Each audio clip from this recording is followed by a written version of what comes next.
Magandang buhay everyone.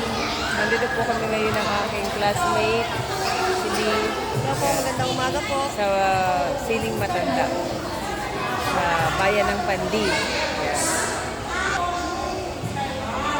Yan, kung saan kami po ay magpipiding program.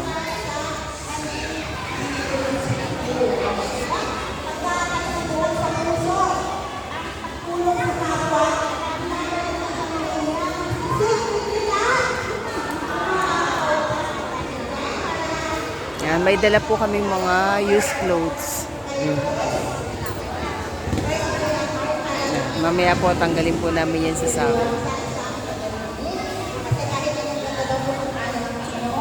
Si Tirso yung picture ko.